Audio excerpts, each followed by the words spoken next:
नमस्कार, मैं हूँ पूनम यादव और स्वागत है आपका सुशीला एजुकेयर में। आज का हमारा टॉपिक है ब्रिटिश ताज के अंतर्गत पारित अधिनियम acts passed under British crown.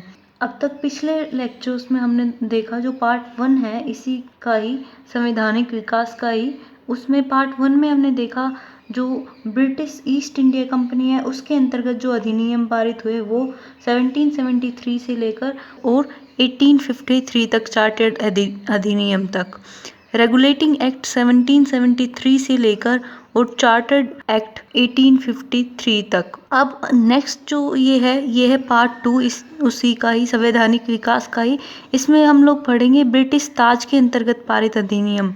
ये है 1858 से लेकर और 1947 तक, जब हमारा देश आज़ाद हुआ तब तक के लिए।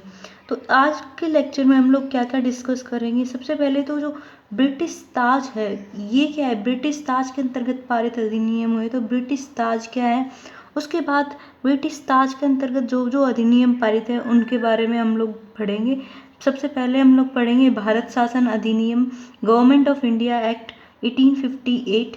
उसके बाद पढ़ेंगे भारत परिषद अधिनियम इंडियन काउंसिल एक्ट 1861 पढ़ेंगे। उसके बाद 1892 और उसके बाद 1909। उसके बाद हम लोग पढ़ेंगे भारत शासन अधिनियम 1919 और 1935 गवर्नमेंट ऑफ इंडिया एक्ट। उसके बाद हम लोग पढ़ेंगे भारतीय स्वतंत्रता अधिनियम 1947 इंडियन इंडिपेंडेंस एक्ट 1947। इन सब एक्ट्स पर आज हम लोग डिस्कस करेंगे। और उससे पहले हम लोग ब्रिटिश क्राउन क्या है, किस तरह से जो शासन है वो ब्रिटिश ईस्ट इंडिया कंपनी से क्यों चला गया और क्यों फिर ब्रिटिश ताज के अंतर्गत सारे अधिनियम बनाने पड़े, किस तरह से ब्रिटिश क्राउन था क्या, किस तरह से उसके अंतर्गत नियम बने, इन सब पर बिल्कुल बेसिक से बिल्कुल स्टार्टिंग से हम लोग डिस्कस करेंगे। और इसी एक वीडियो से आपका पूरा कॉन्सेप्ट क्लियर हो जाएगा। इस वीडियो में मैंने सभी कॉन्सेप्ट को बहुत ही इजी फॉर्म में बहुत ही आसानी से समझाने की कोशिश की है। आप लास्ट तक देखते रहिए। तो चलिए स्टार्ट करते हैं। सबसे पहले हम लोग डिस्कस करेंगे कि ब्रिटिश ताज या फिर कहीं ब्रिटिश क्राउन है क्या। तो देखिए, सबसे पहले मैंने पार्ट 1 में आपको बताया था कि पहले जो हमारे भारत का जो शासन है वो ब्रिटिश ईस्ट इंडिया कंपनी के हाथों में था। और कब तक था, 1773 से लेकर 1853 तक। 1773 में फर्स्ट रेगुलेटिंग एक्ट आया था और 1853 में चार्टर्ड एक्ट आया था थर्ड। तो वहाँ से और यहाँ तक क्या है, ब्रिटिश ईस्ट इंडिया कंपनी के हाथों में था। और उसके बाद क्या हुआ कि जो जनता थी हमारी देश की और जो राजा थे वो सब बहुत बुरी तरह से परेशान थे, बहुत बुरी तरह से निराश थे। क्यों निराश थे, जो ब्रिटिश ईस्ट इंडिया कंपनी के जो रूल्स एंड रेगुलेशंस थे या फिर कहीं अधिनियम थे या फिर कहीं एक्ट्स थे उनसे परेशान थे, क्योंकि उन्होंने सिर्फ और सिर्फ जनता को लूटने की कोशिश की, सिर्फ और सिर्फ उनका शोषण करने पर कार्य किया। और उनका मेन उद्देश्य था वो भी यही था कि साम्राज्य को कैसे बढ़ाया जाए, साम्राज्य बढ़ाना उसका उद्देश्य था, उसका कार्य था। तो इसी वजह से वो शोषण करते थे और हमारे भारत की जनता और राजा और जितने भी व्यक्ति थे, चाहे कोई भी हो, मतलब सैनिक वर्ग से लेकर आम जन तक सभी परेशान थे, सभी निराश थे। तो उनमें आक्रोश भरा था बहुत ही ज़्यादा। किसके प्रति, अंग्रेजों के प्रति।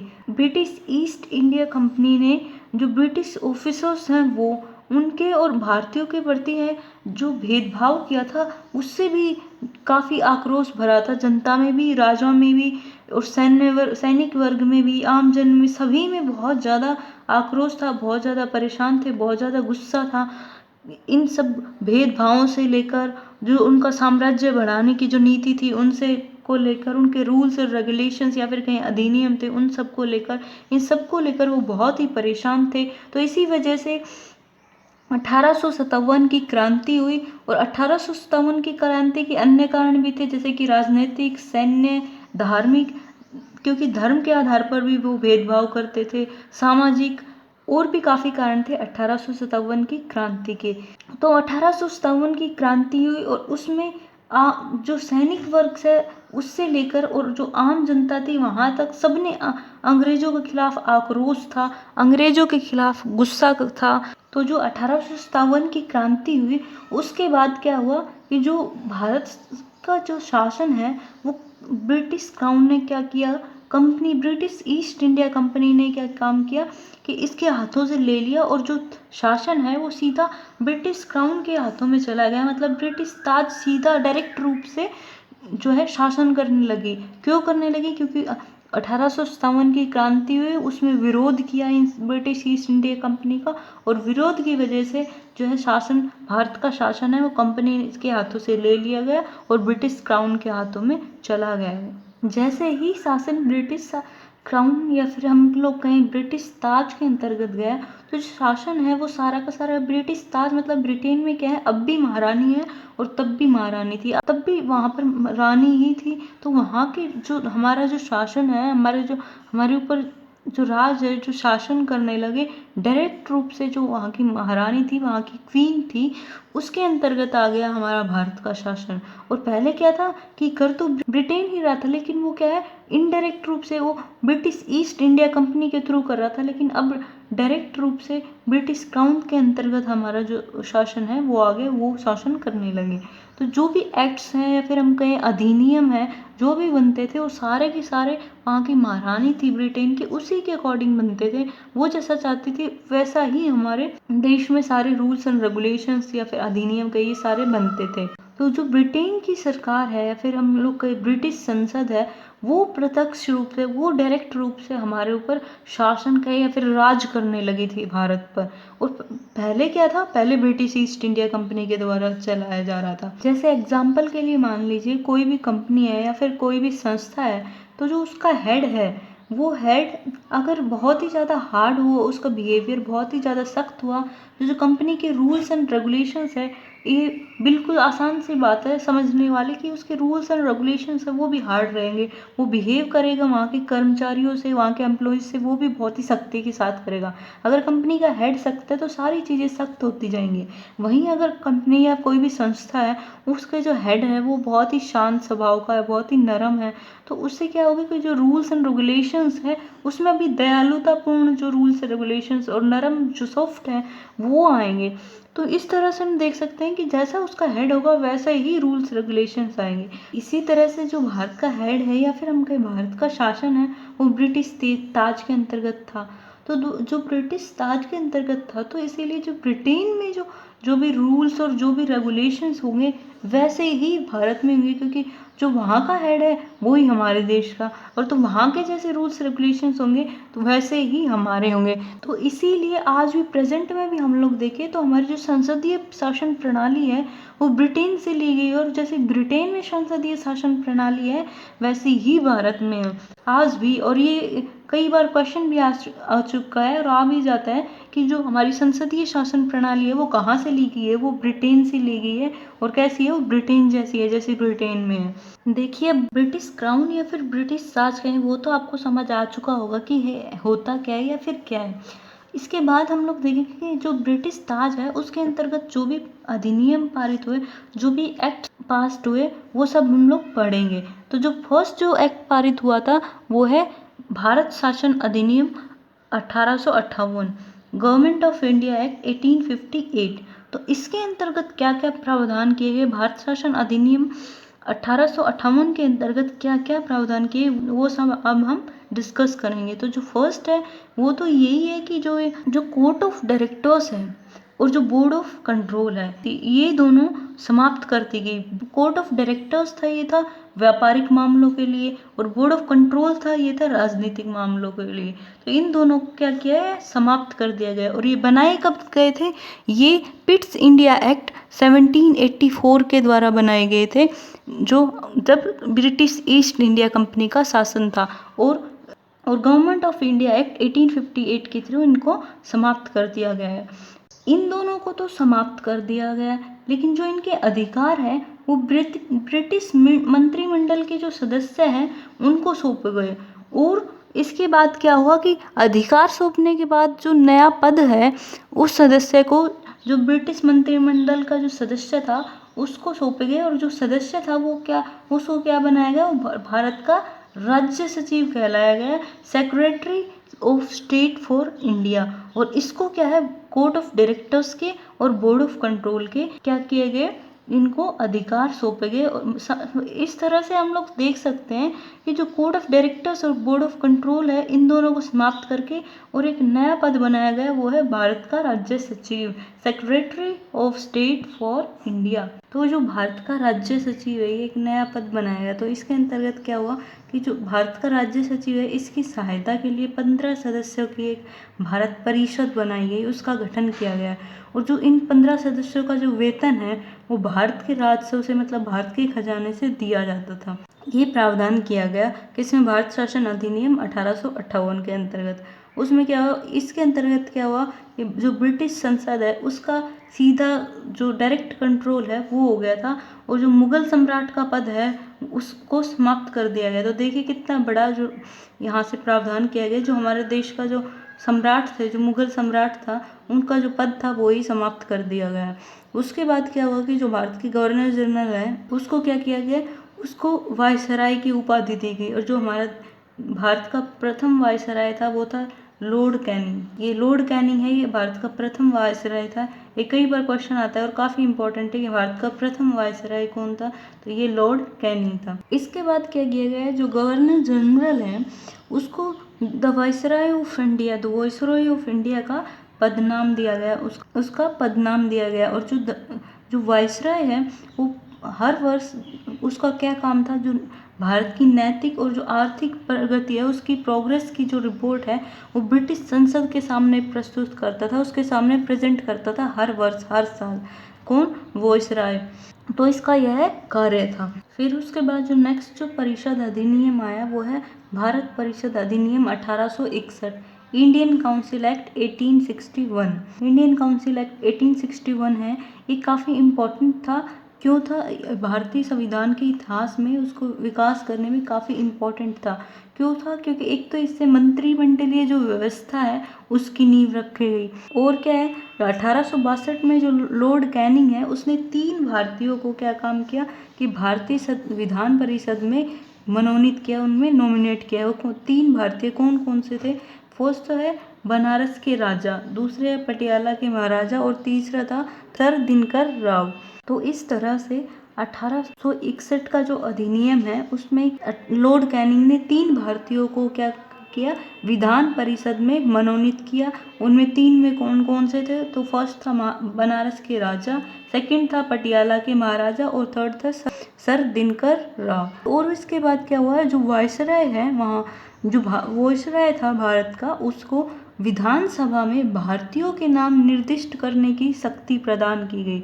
नाम निर्दिष्ट करने का क्या अर्थ हुआ, निर्दिष्ट का अर्थ हुआ डेजिग्नेट करना है, फिर निर्धारित करना। और ये शक्ति किसको दी गई, विधानसभा में वायसराय को दी गई, और भारतीयों के नाम निर्दिष्ट या फिर निर्धारित करने की शक्ति प्रदान की गई। और जो वायसराय था उसको क्या किया गया कि जो आपात इमरजेंसी की सिचुएशंस होगी उसमें अध्यादेश जारी करने की शक्ति दी गई। प्रेजेंट में हमारे देश में अध्यादेश जारी करने की जो शक्ति है वो गवर्नर के पास है, राज्यपाल और प्रेसिडेंट राष्ट्रपति के पास है। और ये क्या होता है, एक अस्थायी कानून होता है, और जो प्रेजेंट में इसका जो मैक्सिमम टाइम पीरियड है, जो ज़्यादा से ज़्यादा अवधि है, वो है 6 मंथ की। उसके बाद क्या हुआ, जो वायसराय है उसको आवश्यक नियम और आदेश जारी करने की भी शक्ति प्रदान की गई।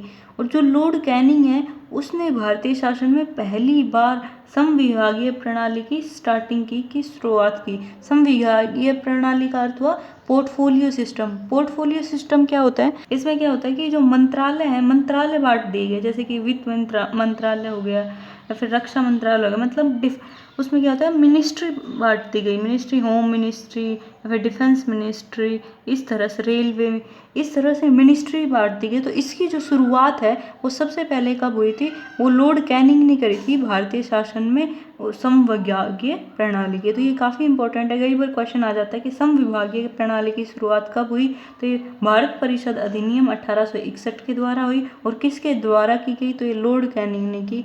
तो जो भारत परिषद अधिनियम 1861 है, जिसमें मेन पॉइंट्स जो हमें याद रखने हैं वो एक तो ये है कि जो ये सब बहुत ही महत्वपूर्ण है, बहुत ही इम्पोर्टेंट है जो हमारे संवैधानिक इतिहास है उसमें, उसके विकास में।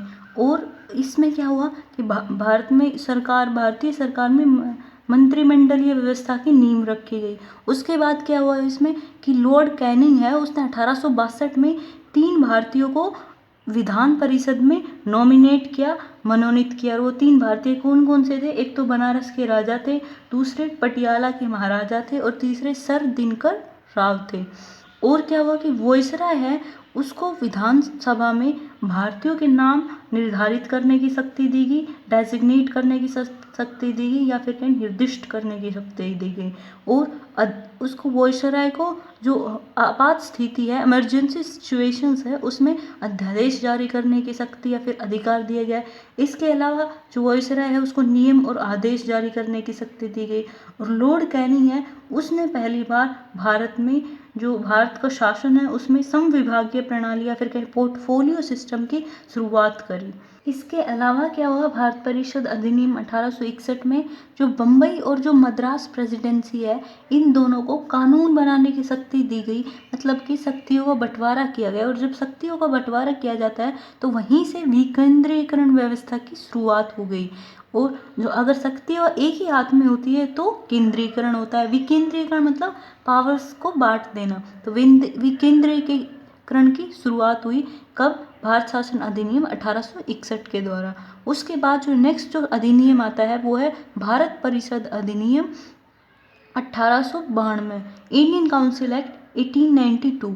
इसमें क्या क्या हुआ, इसमें के अंतर्गत क्या क्या प्रावधान किए गए? तो एक तो फर्स्ट जो किया गया वो है केंद्र और प्रांतीय जो विधान परिषद है उसमें सदस्य की संख्या है वो बढ़ा दी गई, उस सदस्यों की संख्या में वृद्धि कर दी गई। उसके बाद जो नेक्स्ट किया गया वो है भारतीय सदस्य है उसको वार्षिक बजट में बहस करने का अधिकार दिया गया भारतीय सदस्यों को। और इसके साथ साथ क्वेश्चन पूछने का भी अधिकार दिया गया।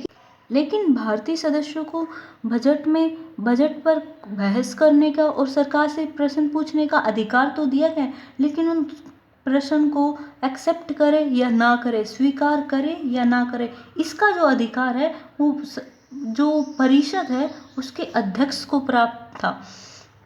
इसके अलावा जो प्रावधान किए गए भारत परिषद अधिनियम 1892 में वो है केंद्रीय और प्रांतीय विधान परिषद है उसमें गैर सरकारी सदस्यों की नियुक्ति के लिए क्या किया गया? अप्रत्यक्ष मतलब इनडायरेक्ट और सीमित चुनाव के प्रावधान किए गए। किसमें? केंद्रीय और प्रांतीय विधान परिषदों में। किसके लिए? गैर सदस्यों की नियुक्ति के लिए। और कैसे? अप्रत्यक्ष और सीमित चुनावी प्रावधान किए गए। लेकिन यहाँ तक 1892 में भारत परिषद अधिनियम 1892 तक चुनाव शब्द का प्रयोग नहीं किया गया था, प्रयोग नहीं हुआ था, अप्रत्यक्ष चुनाव का प्रावधान किया गया था। तो भारत परिषद अधिनियम 1892 में हमने क्या क्या जो इम्पोर्टेंट है वो देखा, वो है केंद्र और प्रांतीय विधान परिषद है उसकी सदस्यों की संख्या में वृद्धि की गई। दूसरा है भारतीय सदस्यों को बजट में बहस करने का अधिकार दिया गया और प्रश्न पूछने का अधिकार दिया गया। लेकिन प्रश्न को स्वीकार या अस्वीकार करने का अधिकार है वो परिषद के अध्यक्ष को था। उसके अलावा केंद्रीय व प्रांतीय विधान परिषदों में गैर सरकारी सदस्यों की नियुक्ति के लिए प्रत्यक्ष एवं सीमित चुनावों का प्रावधान किया गया। उसके बाद जो नेक्स्ट जो अधिनियम आया वो है भारतीय परिषद अधिनियम 1909, इंडियन काउंसिल एक्ट 1909। तो ये जो अधिनियम है भारतीय परिषद अधिनियम 1909, इसको मार्ले मिंटो सुधार के नाम से भी जाना जाता है। मार्ले मिंटो सुधार क्या है? मार्ले मिंटो सुधार क्या है? जो ये फर्स्ट वर्ड यूज हुआ है मार्ले, मार्ले क्या है? जॉन मार्ले है ये इंग्लैंड में भारत के राज्य सचिव थे और जो मिंटो है ये भारत के वॉइसराय थे। इनका पूरा नाम है लॉर्ड मिंटो और इनका नाम था जॉन मॉर्ले। तो इन दोनों के नाम जो फर्स्ट नाम आता है वो तो होता है भारत का राज्य सचिव और सेकंड है भारत के वॉइसराय। तो ऐसे भी आ सकता है मार्ले मिंटो सुधार का दूसरा नाम क्या है? तो भारत परिषद अधिनियम 1909। और ये पूछे कि भारत परिषद अधिनियम 1909 का दूसरा नाम क्या है? तो वो है मार्ले मिंटो सुधार। तो जो ये लॉर्ड मिंटो है, ये मिंटो है ये जो कि भारत के वायसराय थे, लॉर्ड मिंटो, ये सांप्रदायिक निर्वाचन के जनक माने जाते हैं। तो यहाँ पर शब्द हुआ है सांप्रदायिक। सांप्रदायिकता का क्या अर्थ होता है? सांप्रदायिकता का अर्थ होता है जिसमें क्या होता है कि धर्म और संप्रदाय के नाम पर पूरे समाज और राष्ट्र के हितों के विरुद्ध कोई भी व्यक्ति जाता है और वो व्यक्ति सिर्फ और सिर्फ अपनी पर्सनल, अपने व्यक्तिगत धर्म और जो हित होते हैं उनको प्रोत्साहित करता है, उनको ही रक्षा करता है और उसी की रक्षा करने की भावना रखता है। मतलब कि दूसरे के जो धर्म है उनके हितों के विरुद्ध जाता है और खुद के धर्म है, व्यक्तिगत धर्म है, उसके हितों, अपने धर्म के हितों को प्रोत्साहित करता है, उसकी रक्षा करता है। मतलब वो होती है सांप्रदायिकता। तो जो सांप्रदायिक निर्वाचन के जो जनक हैं वो थे लॉर्ड मिंटो। उसके बाद जो भारत परिषद अधिनियम पारित हुआ, ये सर अरुंडेल समिति जो है इसकी रिपोर्ट पर फरवरी 1909 में पारित हुआ था। और सत्येंद्र प्रसाद सिन्हा, SP सिन्हा के नाम से भी इनको जाना जाता है। तो जो SP सिन्हा है ये वायसराय की जो परिषद होती है उसमें नियुक्त होने वाले पहले भारतीय थे और ये विधि सदस्य के रूप में नियुक्त हुए थे। तो ये बहुत ज़्यादा इम्पोर्टेंट है कि SP सिन्हा की जो परिषद है उसमें नियुक्त होने वाले पहले भारतीय कौन से? तो वो थे सत्येंद्र प्रसाद सिन्हा और ये विधि सदस्य के रूप में वहाँ पर नियुक्त हुए थे। इसके तहत क्या किया गया? मतलब कि जो भारत परिषद अधिनियम 1909 है या फिर हम लोग कहें मार्ले मिंटो सुधार 1909 है, इसके अंतर्गत क्या किया गया कि जाति, धर्म और वर्ग के आधार पर मतलब कि पृथक निर्वाचन प्रणाली अपनाई गई। मतलब क्या हुआ इसका कि जो जाति और वर्ग और जो धर्म है, हिंदू धर्म, मुस्लिम धर्म, इन सब के आधार पर क्या है अलग अलग इलेक्शन की जो प्रणाली है वो अपनाई गई। मतलब कि जो मुस्लिम वर्ग है उसके लिए अलग निर्वाचन प्रणाली कि उसके लिए सिर्फ मुस्लिम ही खड़ा हो सकता है और मुस्लिम ही उसकी वोट दे सकते हैं, इस तरह की व्यवस्था की गई। तो इस तरह से हिंदू और मुस्लिम वर्ग है हमारे देश के, उनको बांटने का प्रयास किया गया भारत परिषद अधिनियम 1909 के द्वारा, ताकि हम हिंदू और मुस्लिम में जो है झगड़ा हो सके उनमें। और एक तरह से फूट डालो और राज करो की नीति अपनाई गई, क्योंकि हिंदू और देखिए अब इस अधिनियम के अंतर्गत क्या किया गया कि जो मुस्लिम वर्ग है वो उसके लिए जो वोट है वो भी मुस्लिम वर्ग ही डालेंगे और जो मुस्लिम वर्ग जो नेता है वो भी मुस्लिम वर्ग का ही खड़ा होगा। मतलब कि और हिंदुओं के लिए अलग नेता और अलग उनकी वोट। तो इस तरह से हिंदू और मुस्लिमों को बांटा गया और आपस में उनका लड़ाई करवाई गई, उसको झगड़ा करवाया गया ताकि फिर वो खुद राज कर सके। तो इस तरह से इन्होंने फूट डालो और राज करो की नीति अपनाई अंग्रेजों ने। देखिए किस तरह से हमारा शोषण किया, हम पर राज किया अंग्रेजों ने।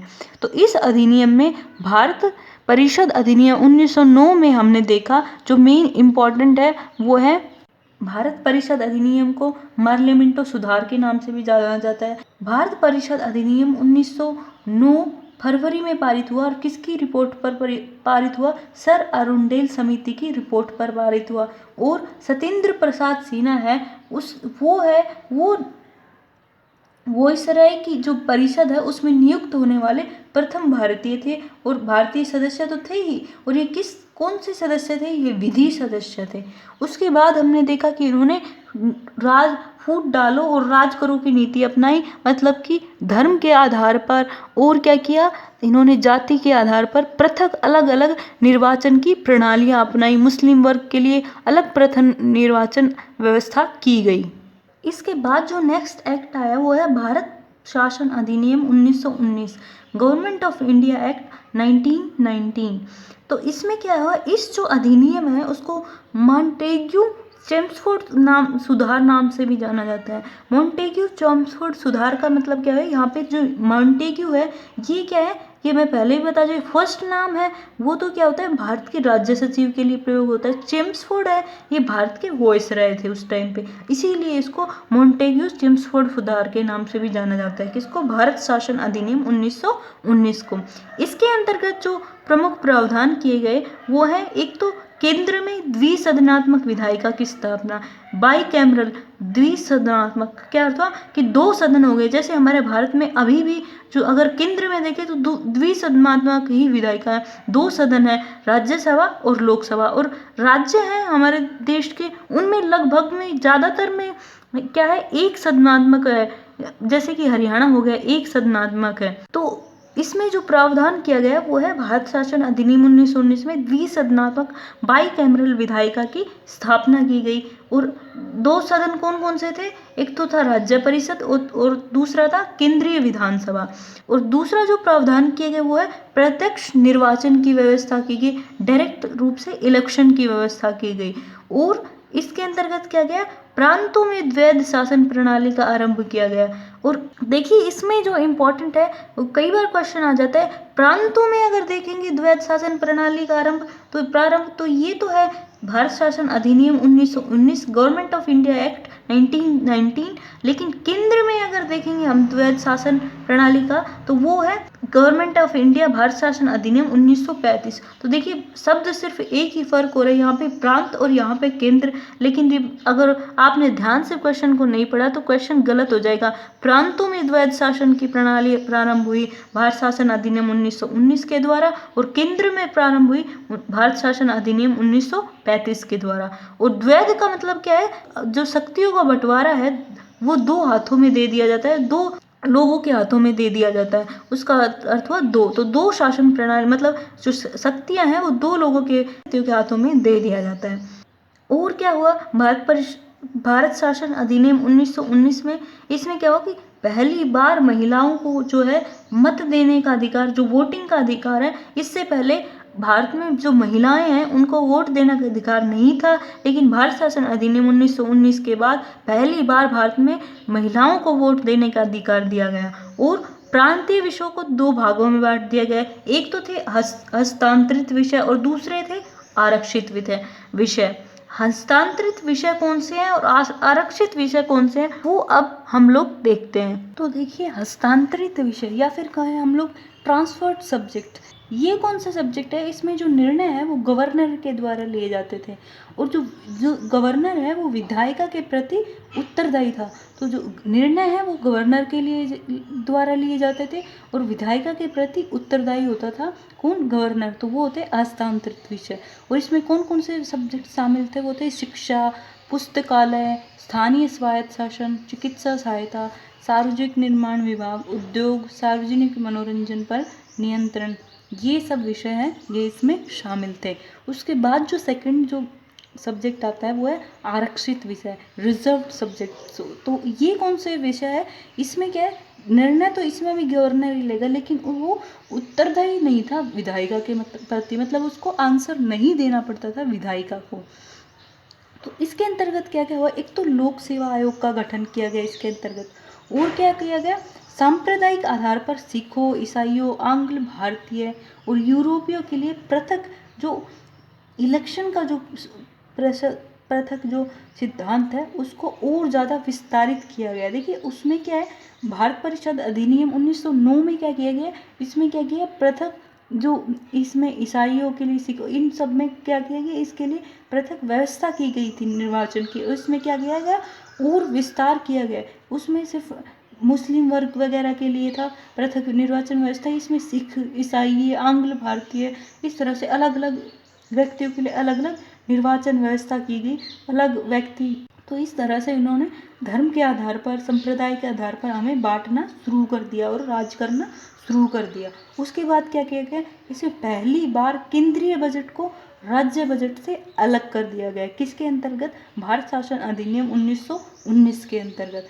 और क्या किया गया, तो ये भारत शासन अधिनियम 1919 है, इसमें जैसे वास्तव में क्या था अंग्रेजों का उद्देश्य, इसका आर्थिक शोषण करना था हमारे देश का इसका उद्देश्य, और लंबे समय तक गुलाम बनाए रखने का उद्देश्य था हमारे देश को। किसका उद्देश्य, अंग्रेजों के द्वारा। भारत शासन अधिनियम 1919 में उन्होंने ऐसी ही नीतियाँ अपनाई, ऐसे ही प्रावधान किए जिससे आर्थिक शोषण हो रहा था भारत का और लंबे समय तक गुलाम बना रहे थे हम लोगों को, ऐसे प्रावधान किए गए थे। उसके बाद नेक्स्ट जो अधिनियम आया वो है भारत शासन अधिनियम 1935, गवर्नमेंट ऑफ इंडिया एक्ट 1935। ये बहुत ही ज़्यादा इम्पोर्टेंट है हमारे लिए। इसके लिए जो मैं कितने भी स्टार लगा दूँ वो ही कम है, 7 स्टार जितना इम्पोर्टेंट है। वेरी वेरी इम्पोर्टेंट है ये अधिनियम हमारे लिए, क्योंकि ये जो अधिनियम है ये हमारे जो देश का जो अभी प्रेजेंट में जो मतलब कि जो हमारे देश का संविधान है उसका सबसे बड़ा हिस्सा लगभग 70% भाग है वो भारत शासन अधिनियम 1935 से लिया गया है, इसीलिए बहुत ज़्यादा इम्पोर्टेंट है। और ये जो भारत के लिए जो भी अंग्रेज़ों ने दस्तावेज किए थे उसमें सबसे लास्ट था, इसके बाद कोई भी दस्तावेज तैयार नहीं किया है, सबसे अंतिम और सबसे बड़ा था और सबसे जटिल दस्तावेज था ये हमारे लिए। और इसके अंतर्गत क्या क्या प्रावधान किए गए? भारत शासन अधिनियम 1935 के अंतर्गत केंद्र में द्वैध प्रणाली शुरुआत की गई।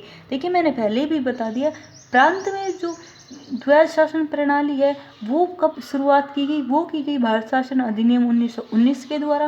और केंद्र में जो द्वैध प्रणाली है वो शासन प्रणाली शुरुआत की गई वो है भारत शासन अधिनियम 1935 के द्वारा। और शक्तियों का बंटवारा 2 भागों में कर दिया गया, पहला तो केंद्र और दूसरा राज्य। केंद्र शासन प्रणाली के अंतर्गत क्या किया गया? तो 3 सूचियों का प्रावधान किया गया। 3 सूचियाँ कौन कौन सी थी? एक तो थी संघ सूची, दूसरी थी प्रांत सूची और तीसरी थी समवर्ती सूची। देखिए संघ सूची वो होती है जिसमें जो कानून बनाने का अधिकार है वो केंद्र सरकार के पास होता है, भारत सरकार के पास जैसे कि। और प्रांत सूची कौन सी होती है? जिसमें कानून बनाने का अधिकार है वो राज्य सरकार के पास होता है। समवर्ती सूची वो होती है जिसमें कानून बनाने का अधिकार केंद्र और राज्य दोनों के पास होता है। तो इस तरह से 3 भागों में बांट दिया गया, 3 सूचियों को प्रावधान किया गया। और प्रेजेंट में भी यही हमारे देश में प्रावधान है, 3 सूचियाँ, प्रांत, संघ और समवर्ती सूची। और ये भारत शासन अधिनियम 1935 से लिया गया है। और जब तब भारत शासन अधिनियम 1935 पारित किया था तब हमारे वहाँ पर 59 जो विषय है वो तो थे द्वैध संघ सूची में, और 54 विषय थे ये थे प्रांत सूची में, और 36 विषय थे ये थे समवर्ती सूची में। लेकिन प्रेजेंट में अगर हम आज बात करें, आज जो है 100 विषय है किसमें? संघ सूची में, 61 विषय है प्रांत सूची में और 52 विषय है समवर्ती सूची में। और क्या क्या प्रावधान किए गए भारत शासन अधिनियम 1935 के द्वारा? तो अवशिष्ट शक्तियां हैं वो गवर्नर जनरल के पास दे दी गई। मतलब अवशिष्ट शक्तियाँ कौन सी होती है? अवशिष्ट शक्तियों में वे विषय आ जाते हैं जो संघ सूची, संप्रांत सूची और समवर्ती सूची, इन तीनों सूचियों में जो विषय शामिल नहीं थे वो सारे विषय अवशिष्ट शक्तियों में आ जाते हैं। और ये शक्तियाँ जो है गवर्नर जनरल के पास दे दी गई। और प्रांतों में जो द्वैध शासन था उसको समाप्त कर दिया गया, जो कि शुरुआत कब हुई थी? भारत शासन अधिनियम 1919 के द्वारा हुई थी। और समाप्त कब कर दिया? भारत शासन अधिनियम 1935 के द्वारा। और क्या क्या प्रावधान किए गए? जो प्रांतीय स्वायत्तता है उसका प्रावधान किया गया भारत शासन अधिनियम 1935 के द्वारा। प्रांतीय स्वायत्तता का क्या अर्थ होता है? स्वायत्तता का अर्थ होता है कि जो प्रांत है वो, जैसे कि जो राज्य हैं वो केंद्र के अधीन नहीं होंगे, स्वतंत्र होंगे। स्वायत्त मतलब स्वतंत्रता होगी, उनको केंद्र के अधीन नहीं रहेंगे, वो अपना कानून खुद बना सकते हैं। अब जो प्रांत का जो गवर्नर है वो अब सीधा डायरेक्ट रूप से ब्रिटिश क्राउन के प्रति उत्तरदायी हो गया था। पहले क्या था? वो गवर्नर जनरल के प्रति उत्तरदायी था, लेकिन अब क्या था? डायरेक्ट रूप से ब्रिटिश क्राउन के प्रति जो है वो उत्तरदायी हो गया था। और क्या हुआ? भारत शासन अधिनियम 1935 के द्वारा 1937 में क्या किया गया? संघीय न्यायालय की शुरुआत की गई। और जो 1937 में ही क्या किया गया? बर्मा, जिसको वर्तमान में प्रेजेंट में म्यांमार कहा जाता है, उसको भारत से अलग कर दिया गया। तो पहले जो म्यांमार है वो भारत का ही हिस्सा था, लेकिन भारत शासन अधिनियम 1935 के द्वारा उसको भारत से अलग कर दिया गया। और 1935 में ही क्या किया गया? भारतीय रिजर्व बैंक, जिसको आरबीआई के नाम से भी जाना जाता है, तो आरबीआई की स्थापना की गई 1935 भारत शासन अधिनियम के द्वारा। तो इस तरह से हमने देखा जो भारत शासन अधिनियम 1935 है उसमें केंद्र में द्वैध शासन की प्रणाली की शुरुआत की गई, संघ और समवर्ती और प्रांत सूची बनाई गई। और क्या किया गया? प्रांतों में जो द्वैध शासन प्रणाली है उसको समाप्त कर दिया गया। इसके अलावा क्या किया गया? इसके अंतर्गत संघीय न्यायालय की शुरुआत की गई। और क्या किया गया? प्रांतीय स्वायत्तता का प्रावधान, मतलब प्रांत है वो केंद्र के अधीन नहीं रहेंगे, वो अपने कानून खुद बना सकेंगे, ये प्रावधान किया गया। और क्या किया गया? बर्मा, म्यांमार को भारत से अलग कर दिया गया और भारतीय रिजर्व बैंक की स्थापना की गई। अब फाइनली जो हमें जो हमारा सबसे अच्छा जो समय है भारतीय स्वतंत्रता का, वो अधिनियम पारित हुआ, भारतीय स्वतंत्रता अधिनियम 1947, इंडियन इंडिपेंडेंस एक्ट 1947। तो इसके अंतर्गत क्या क्या प्रावधान किए गए, चलिए वो देखते हैं। तो जो भारतीय स्वतंत्रता अधिनियम 1947 है, उसके अंतर्गत जो प्रावधान किए गए वो हैं, एक तो 15 अगस्त 1947 को भारत और पाकिस्तान दो नए अधिराज्य डोमिनियन बना दिए जाएंगे, और ये जो डोमिनियन है, ये जो अधिराज्य हैं, ये ब्रिटिश सरकार उनको सत्ता सौंप देगी। और क्या किया गया, प्रत्येक जो भी दोनों के दोनों भारत और पाकिस्तान जो दो अधिराज्य हैं, उनमें अलग अलग गवर्नर जनरल होगा, और जो गवर्नर जनरल है उसकी जो अपॉइंटमेंट है, उसकी जो नियुक्ति है, वो इंग्लैंड का सम्राट करेगा। ये भारतीय स्वतंत्रता अधिनियम 1947 में प्रावधान किया गया। इसके अलावा क्या प्रावधान किया गया, भारतीय सचिव है उसका पद समाप्त कर दिया जाएगा, और उसके बाद राष्ट्रमंडल के सचिव की नियुक्ति होगी। मतलब कि एक नया पद निर्धारित किया गया, उसके समाप्त करके राष्ट्रमंडल का सचिव है उसकी नियुक्ति की जाएगी। और क्या किया गया, जो नया जो संविधान है उसका निर्माण नहीं होगा, जब तक उसका निर्माण नहीं हो जाता तब तक, मतलब निर्माण होने तक जो दोनों राज्य हैं उसका प्रशासन भारत शासन अधिनियम 1935 के अनुसार चलाया जाएगा। इसका क्या अर्थ हुआ कि जो संविधान है वो हमारा निर्माण वो बना नहीं था, तब तक वो पूर्ण रूप से बन नहीं जाता, तब तक जो हमारा देश है उसका शासन है वो भारत शासन अधिनियम 1935 में जो प्रावधान किए गए उसी के अंतर्गत चलाया जाएगा। तो इसके अंतर्गत जो मेन भारत स्वतंत्रता अधिनियम 1947 के अंतर्गत जो मेन पॉइंट्स है जो हमें याद करने हैं वो है 15 अगस्त 1947 को भारत और पाकिस्तान नाम से दो अधिराज्य बना दिए गए, और इनको सत्ता सौंप दी जाएगी, ये कहा गया ब्रिटिश सरकार के द्वारा। और इसके अंतर्गत क्या हुआ, दोनों भारत और पाकिस्तान दोनों अधिराज्यों के लिए एक गवर्नर जनरल होगा, ये प्रावधान किया गया। और इसकी जो नियुक्ति है इन गवर्नर जनरल की, ये इंग्लैंड का सम्राट करेगा। और क्या किया गया, जो भारत के सचिव है उसका पद समाप्त कर दिया गया, और राष्ट्रमंडल के सचिव की नियुक्ति की गई। और जब तक हमारा संविधान बन नहीं जाता तब तक भारत का शासन अधिनियम 1935 के अनुसार शासन प्रशासन दोनों राज्यों का चलाया जाएगा। तो आज के लिए इतना ही। और जो नेक्स्ट हमारा टॉपिक है वो है जो भारत का संवैधानिक विकास है, जो हमने पार्ट 1 और 2 में पढ़ा है, उसी से रिलेटेड कुछ जो इम्पोर्टेंट फैक्ट्स हैं, महत्वपूर्ण तथ्य हैं, वो जो है वो हम लोग नेक्स्ट लेक्चर में डिस्कस करेंगे, जो कि बहुत ही ज़्यादा इम्पॉर्टेंट है, एग्ज़ाम में बार बार रिपीट होते हैं। तो वीडियो यहाँ तक देखने के लिए थैंक यू सो मच।